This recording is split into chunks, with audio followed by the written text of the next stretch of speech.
नमस्कार दर्शकों, देख रहे हैं आप। मैं हूं अमित कुमार। झारखंड भाजपा में आला नेताओं का दौरा जारी है। इस दौरे में हेमंता विश्व शर्मा और एक तरफ शिवराज सिंह चौहान दौरा लगाते नजर आ रहे हैं। तो झारखंड में इसी दौरे के दौरान आज शिवराज सिंह चौहान ने एक जनसभा को संबोधित किया और अपने कार्यकर्ताओं के बीच में रहकर विधानसभा चुनाव को लेकर जो तैयारियां है उसका गुरु मंत्र फूका। वहीं मीडिया से बात करने के दौरान उन्होंने साफ तौर पे कहा कि जो झारखंड सरकार है, झारखंड सरकार में इंडिया गठबंधन की सरकार है और इंडिया गठबंधन सरकार अपने घोषणा पत्र पे खरी नहीं उतर रही है। वो झारखंड की अस्मिता से खिलवाड़ करती नजर आ रही है, यहाँ के आदिवासियों के साथ खिलवाड़ करती नजर आ रही है, यहाँ के बहु बेटियों के साथ खिलवाड़ करती नजर आ रही है। तो क्या कुछ कह रहे हैं शिवराज सिंह चौहान, आइए सुनते हैं।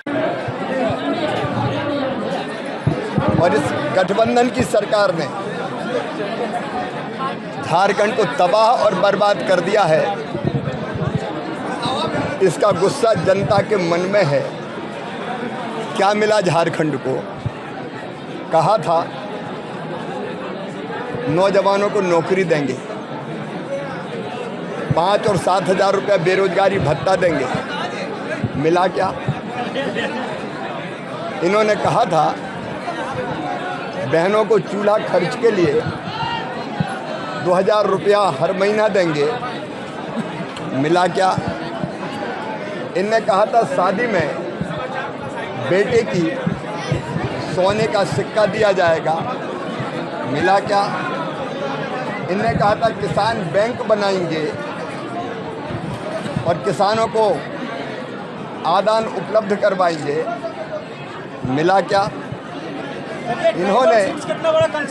इन्होंने कहा था कि झारखंड में खुशहाली लाएंगे और ये खुशहाली आई है। मिला क्या है?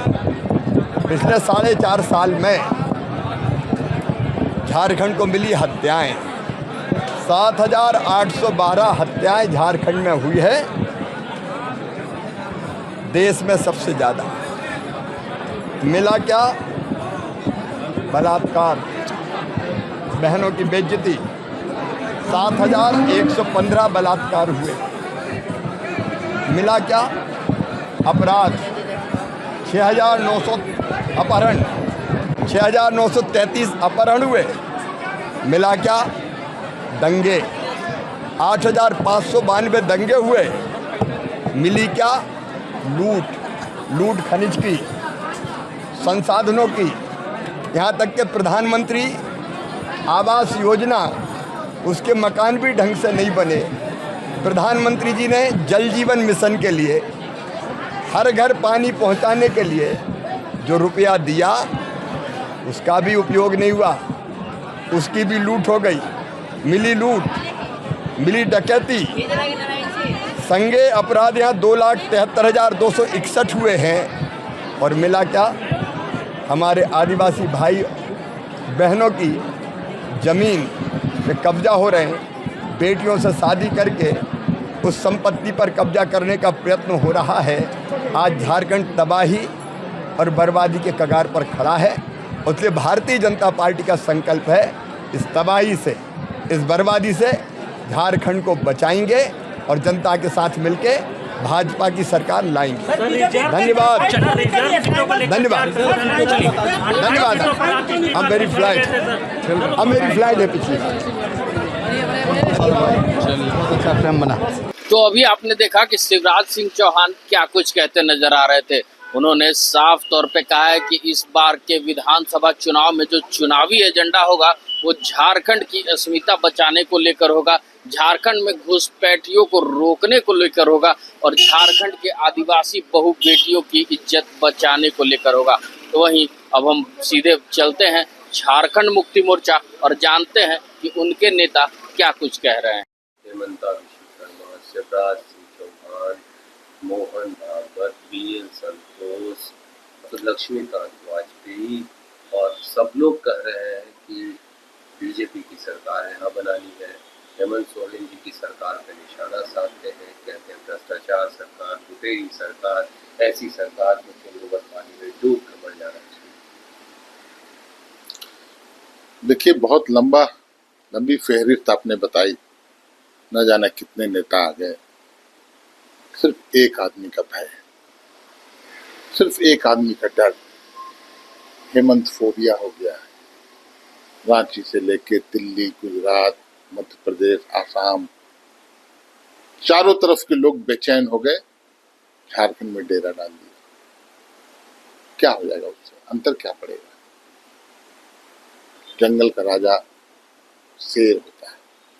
जंगल में आप लोग देखते होंगे, नेशनल ज्योग्राफी वगैरह चैनल में दिखाता है, शेर के पीछे कई एक जंगली जानवर लग जाते हैं। शेर को क्या अंतर पड़ता है? शेर शेर है, हुकूमत उसी की चलेगी उस जंगल में।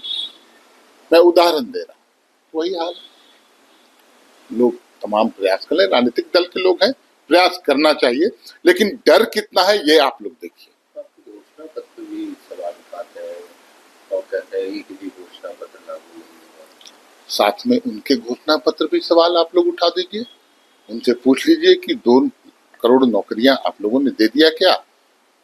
बुलेट ट्रेन चला दिया आपने? रोजगार आपके समय में घट गया? आपके समय में महंगाई कम हुई क्या? अंतर्राष्ट्रीय सीमाएं हमारी सुरक्षित हुई क्या?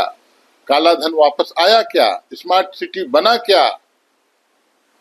पूछिए, किसानों की आय दुगनी हुई क्या? शंभू बॉर्डर सील है, किसान आंदोलनरत हैं, दिल्ली कूच करने की तैयारी है। अपराध का ग्राफ देख लीजिए उत्तर प्रदेश और जगहों पर, दिन दहाड़े हत्याएं होती। ये लोग हम पर सवाल उठाने के पहले आईना में देखना चाहिए अपना चेहरा, कि उनका चेहरा कितना दागदार है। क्या वो जनता से सवाल पूछने की स्थिति में है? खास करके झारखंड में ये कोई गांव नहीं जाएंगे। ये वातानुकूलित कमरों में बैठकर कार्यकर्ताओं के साथ गुलछर्रे उड़ा सकते हैं। गांव में इनसे पूछा जाता है कि सरना धर्म कोड क्या हुआ? पिछड़ों का आरक्षण क्यों कुंडली मारे बैठे हैं? 32 आधारित खतियान रोजगार नीति जो हम लोगों की थी, उसको क्यों रोक रखा है? झारखंड का 1,36,000 करोड़ क्यों रोक रखा है? जवाब नहीं मिलेगा। इनका नेता यहाँ कौन है? जवाब नहीं मिलेगा। एक आदिवासी का बेटा के पीछे इतना परेशान, क्योंकि वो झारखंडियों की बात करता है, इसलिए ये झारखंड में इनको पता है बहुत कमजोर ये लोग हैं, इनका कोई कप्तान नहीं है, संगठन जीर्ण शीर्ण अवस्था में है, आपस में जूतम पैजार हो रही है, मारपीट हो रही है। वहीं दूसरी तरफ हम एकजुट हैं, हमारा नेता सब पर भारी, एक अकेला। तो अभी आपने देखा कि झारखंड मुक्ति मोर्चा के वरिष्ठ नेता मनोज पांडे क्या कुछ कहते नजर आ रहे थे। वो कह रहे थे कि झारखंड का बेटा हेमंत सोरेन है और हेमंत सोरेन इस जंगल का राजा है और जंगल के राजा के पीछे हजारों जंगली जानवर दौड़ने से कुछ नहीं होने वाला है। झारखंड में इस बार विधानसभा चुनाव जो है उसमें भाजपा की पोल खुलती नजर आ रही है, इसलिए ये ऐसी बयानबाजी करते नजर आ रहे हैं। अगर देखना ही है तो वो पहले अपने घोषणा पत्र को उठाकर देख लें। अब बात करें जेएमएम की और बात करें बीजेपी की, तो दोनों के घोषणा पत्र अपने अपने जगह पे है, लेकिन इस घोषणा पत्र के दावे पर कौन कितना खरा उतरा है और कौन विधानसभा चुनाव में खरा उतरेगा, ये देखने वाली बात होगी। ऐसे ही तमाम खबरों के साथ जुड़े रहने के लिए हमारे चैनल को लाइक एंड सब्सक्राइब जरूर करें। अमित कुमार, दर्श न्यूज, रांची।